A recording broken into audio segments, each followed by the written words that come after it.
Assalamualaikum warahmatullahi wabarakatuh. Bagaimana kabarnya anak-anak? Mudah-mudahan kita semua dalam keadaan sehat walafiat ya. Hari ini mari kita belajar bersama. Yang akan kita bahas yaitu materi tema 5 pengalamanku. Subtema 1 pengalamanku di rumah pada pembelajaran kedua. Benny dan ayahnya bermain kuda-kudaan. Benny menirukan posisi kuda. Posisi kuda yang diperagakan ayahnya. Coba anak-anak perhatikan gambar ini ya. Ini adalah pengalaman Benny dan ayahnya ketika bermain di rumah. Perhatikan posisi tangan Benny juga tangan ayahnya. Kira-kira kalian ingin mencobanya tidak? Jika ingin mencobanya, kalian perhatikan gambar berikut ini. Di sini ada beberapa gambar yang bertumpu dengan tangan. Gerakan ini dilakukan oleh Benny. Perhatikan pada gambar yang ke-1. Badan Benny itu sedang tengkurap dengan telapak kaki dipanjangkan, tangan ditegakkan dengan telapak tangan dibentangkan sehingga badan juga tegak. Nah, sekarang kita perhatikan lagi gambar yang kedua. Pada gambar yang kedua ini, badan Benny dipanjangkan menghadap lantai, tangan diluruskan dan bertumpu pada lantai. Ujung jari kaki juga bertumpu pada lantai. Anak-anak, gerakan ke-1 dan kedua bisa disebut dengan gerakan push up. Nah, sekarang kita perhatikan pada gambar yang ketiga. Di sini Benny berdiri menghadap ke dinding. Tangan bertumpu pada dinding, badan condong ke dinding, kemudian tangan ditekuk dan kembali diluruskan. Pada gerakan ini bisa disebut dengan gerakan mendorong tembok. Gerakan-gerakan yang Benny lakukan itu dapat melatih kekuatan otot tangan ya. Nah, setelah kalian mengetahui beberapa gerakan bertumpu, kalian dapat mencobanya di rumah ya. Tapi ingat, harus dalam pengawasan ayah dan ibumu ya nak. Anak-anak, coba kalian buat sebuah pertanyaan. Pertanyaan ini berkaitan dengan gambar gerakan bertumpu. Gerakan bertumpu dengan tangan, kemudian mintalah temanmu untuk menjawabnya. Di sini untuk gambaran saja ya, Bu Guru akan memberikan contoh sebuah pertanyaan yang berkaitan dengan gambar gerakan bertumpu yang telah kita bahas tadi. Contoh pertanyaannya adalah, apa yang digunakan Benny untuk bertumpu di dinding?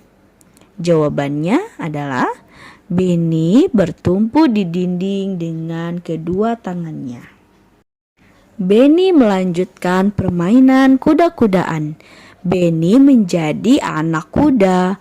Kaki Benny menyenggol guci saat merangkak. Guci rebah dan hampir menyentuh lantai. Ayah Benny menyambut guci tersebut. Guci disambut sebelum rebah di lantai. Benny dan ayahnya bersyukur karena guci disambut dengan cepat. Rasa bersyukur merupakan perilaku yang baik.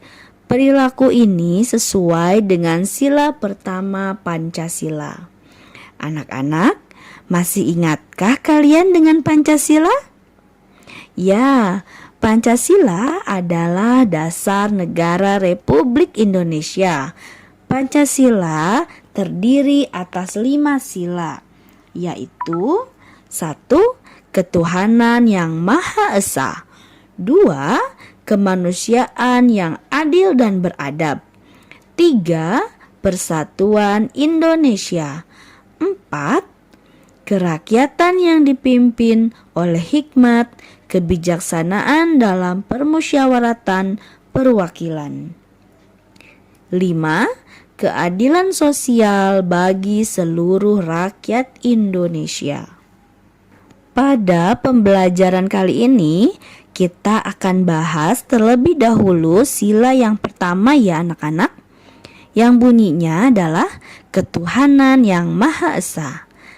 Nilai yang terkandung dalam sila ke-1 yaitu pertama, memiliki kepercayaan terhadap adanya Tuhan yang Maha Esa. Yang kedua, menghindari segala macam bentuk larangannya dengan masing-masing agama yang dianut. Dan yang ketiga, melaksanakan toleransi umat beragama. Anak-anak, perlu kita ketahui bersama bahwa di Indonesia ada 6 agama, yaitu Islam, Kristen Protestan, Kristen Katolik, Hindu, Buddha, dan Konghucu. Anak-anak ibu yang hebat, ada beberapa contoh perilaku di rumah yang sesuai dengan sila pertama Pancasila, yaitu berdoa sebelum makan bersama keluarga dan beribadah bersama keluarga. Selain itu, kita juga perlu mengetahui sikap-sikap yang sesuai dengan sila pertama Pancasila, yaitu ke-1, berdoa sebelum dan sesudah melakukan kegiatan. Yang kedua, sembahyang atau beribadah sesuai agama yang dianut. Yang ketiga, menghargai teman berbeda agama dalam melakukan ibadahnya. Dan yang keempat, ikut kerjasama membersihkan rumah ibadah sesuai dengan agama yang dianut. Anak-anak, mari kita perhatikan gambar berikut. Gambar-gambar tersebut mencerminkan sila Pancasila. Mari kita beri centang pada gambar yang menunjukkan sila pertama. Gambar ke-1, Dayu membaca doa sebelum makan. Membaca doa sebelum makan adalah perilaku yang sesuai sila ke-1 Pancasila. Sekarang kita centang pada gambar nomor 1 ini. Gambar yang kedua, masyarakat sedang melakukan gotong royong membersihkan lingkungan. Kegiatan tersebut adalah perilaku yang sesuai sila kelima Pancasila. Pada gambar ini tidak kita centang ya, karena tidak sesuai dengan sila ke-1. Gambar ketiga, Siti dan Lani sedang berbincang-bincang.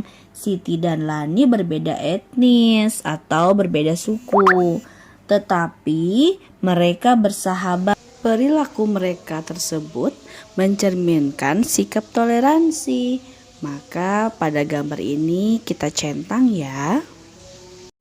Gambar keempat, Dayu dan keluarganya sedang melakukan sembahyang di pura.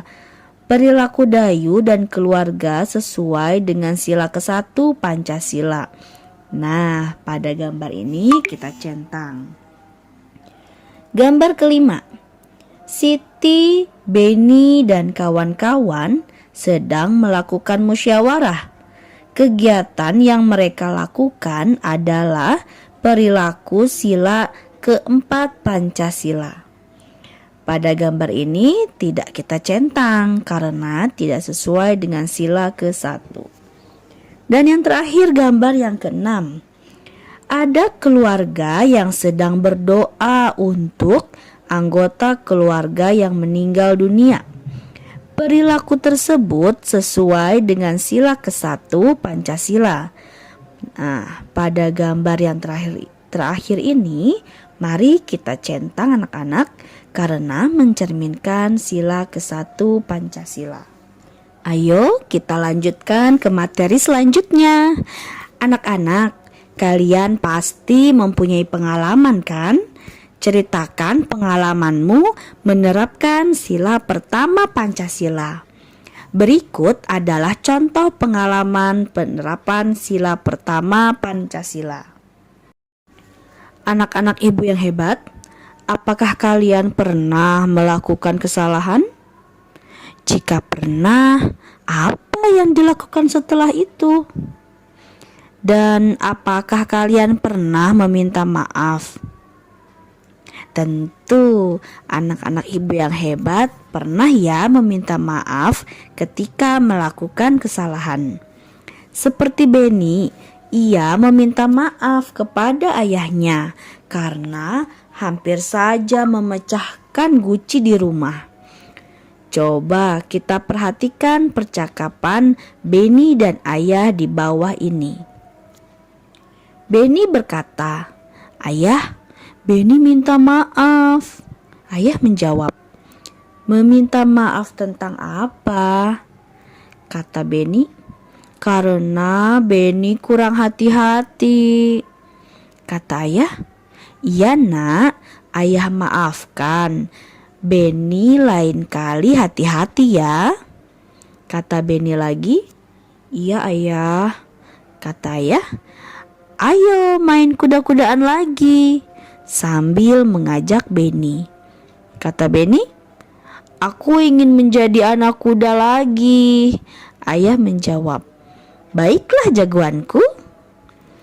Anak-anak, itulah percakapan permintaan maaf Benny kepada ayahnya. Benny menggunakan bahasa yang sopan saat meminta maaf kepada ayahnya. Mulai sekarang, jika kita melakukan kesalahan, segeralah mengakui kesalahan yang kita perbuat. Tidak boleh mencari-cari alasan dan jangan menyalahkan orang lain ya. Akan tetapi, kita harus segera meminta maaf tentunya dengan bahasa yang sopan dan santun. Ketika kita meminta maaf dan mengakui bahwa kita sudah salah, maka jika mereka memaafkan, mereka tidak akan memusuhi kita dan kita hidup dengan damai dan tentram. Berikut contoh ungkapan permintaan maaf.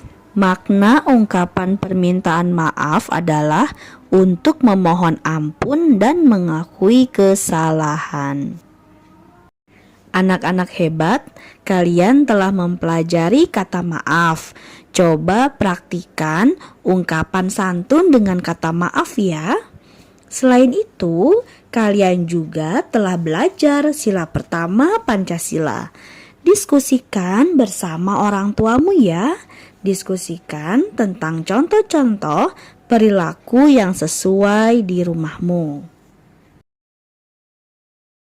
Cukup sekian belajar kita kali ini. Semangat terus untuk belajar dan semoga pembelajaran ini dapat bermanfaat untuk kita semua. Sampai jumpa lagi di video belajar bersama Bu Irma selanjutnya.